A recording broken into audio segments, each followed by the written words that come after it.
All right, so here's my June 4th story. June 4th, 1988.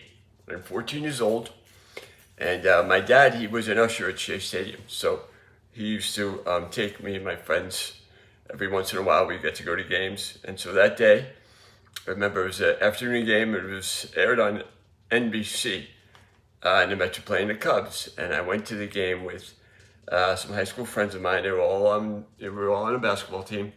It was me, it was Mike Landau, Tim Pickering, Jake Miller. We all went to the game. And then, after the game, my dad, because he was taking my friends, he's like, look, you know, save your appetite. We're going to go to pizza, get some pizza after the game. I forget the name of the pizza place, but it was really good. It was in Queens, and, Queens pizza, some of the best in the world.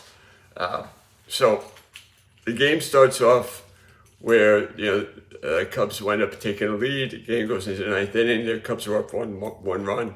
And if you knew something about my father, okay, he hated traffic, obviously, and he was an usher at Shea Stadium. Started polo grounds in 1963. This is 1988. We're talking.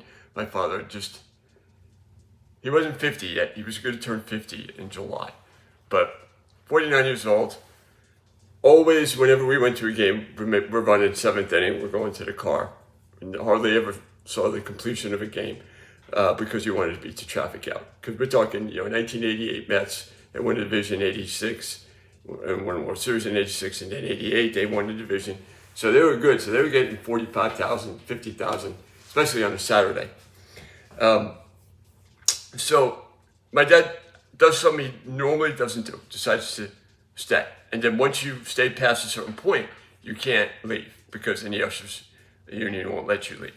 So towards the end of the game, ninth inning, Mets are down a run. All the ushers are getting ready to go on the field after the game ends. And the Mets wind up tying the game.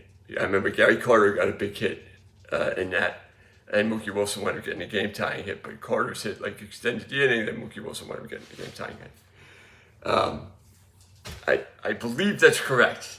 Could be wrong, but I don't think I am. Then the Cubs take the lead in the 11th inning, and the Mets are down to their final out. Carter again gets up at the plate, gets a big hit to extend the inning. And then there was I believe it was Calvin Giraldi or somebody on the Cubs. Now that I don't know, so this is a pure guess. But one of the Cubs relievers throws a wild pitch. I'm trying to think of the guy who gave up, but I think I got it. If I get it wrong, I get it wrong. Lenny Dykstra was a pinch runner, winds up scoring. Okay, and everybody is by this time we're sitting down on the field. Where we used to sit. My dad was right behind home plate in the lower section, so that's where we sat most of the game.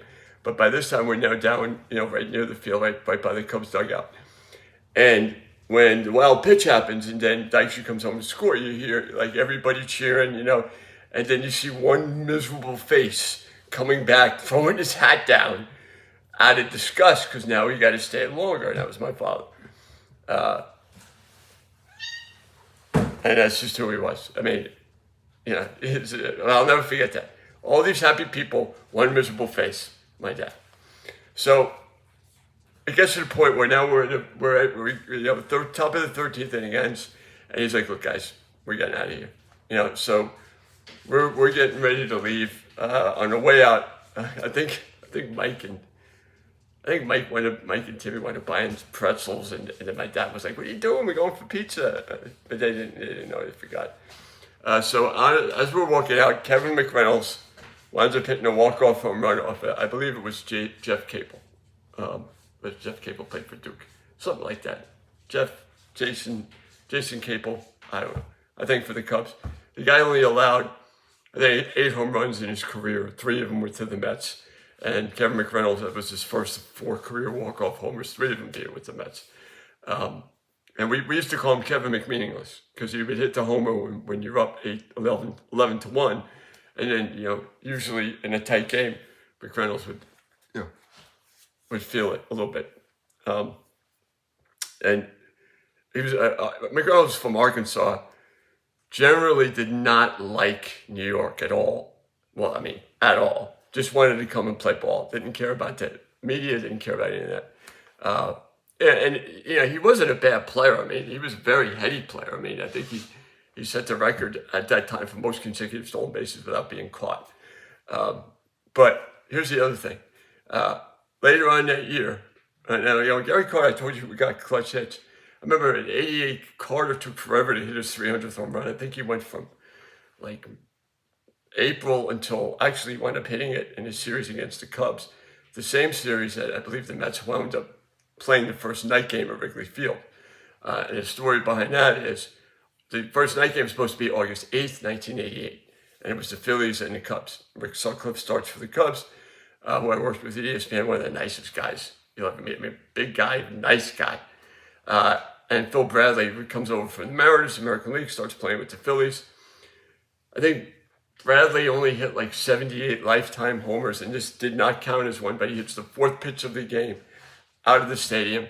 And that was the Cubs back then. You know, it's like historical night, everybody's ready, and then even more Cubs, the game gets rained out. So the game gets moved to the next day, which is August 9th, 1988. And that's an NBC game. It was supposed to be the second night game, wound up being the first night game. And I believe the Cubs beat the Mets that day. But yeah, so that's my June 4th, 1988 story.